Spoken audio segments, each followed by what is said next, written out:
The Training Factor welcomes you to this course on surviving student housing, the turn. In this course, you will learn about the unique challenges in handling student housing turns and how, with effective planning, you can handle them successfully.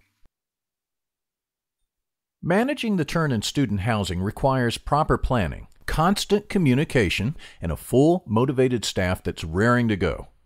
Understanding the process from renewal deadline to move-in day and its unique challenges will not only help you prepare for the turn, but also help you survive it. So, what will you accomplish by the end of this course?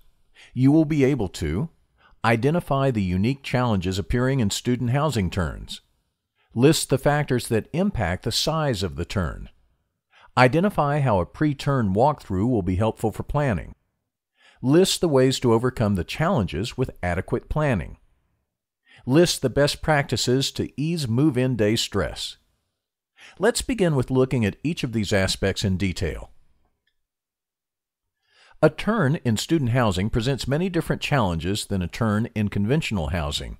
Student housing turns often happen once per year, so the scope is much larger than that of a conventional community, even in busy season.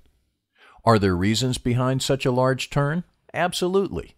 The size of your turn can be impacted by a number of things, such as the nearby college or university, graduation, dynamics with roommates, and attitude of the student toward the moving process. Let's look at each of these in detail. First, let's take a look on how the size of the turn is impacted by the nearby college or university. The school is your source for all residents and prospects at a student housing community, so it would stand to reason that what they are doing and how well they are doing it will impact the size and sometimes the frequency of your turn. Among other things, graduation rate, enrollment style, and residence hall occupancy are all important factors to consider when planning for your turn. High graduation rates often indicate high renewal rates, and vice versa. If the school has a low graduation rate, you may see a low number of renewals.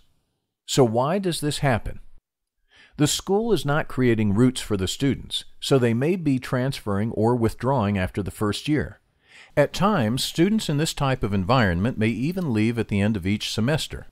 Be prepared if you are in this type of school environment, as you may see a small turn near the end of each semester. Here's a quick tip for you. To find out the graduation rate, contact the Off-Campus Student Services Department. Schools have the option to enroll students openly or be more selective. Although this is not always the case, oftentimes schools located in the inner city will opt for open enrollment, while schools in a private setting will opt to be more selective.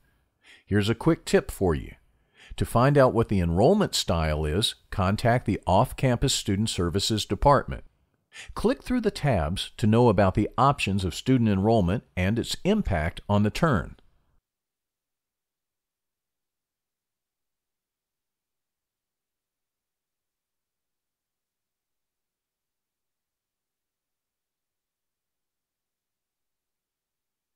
Residence halls are often competition. They are the biggest competition in a student housing market. Residence halls typically fill first, and if they have availability, you most likely will also. Here's a quick tip for you. Add residence halls to your market survey to better gauge occupancy trends for your area.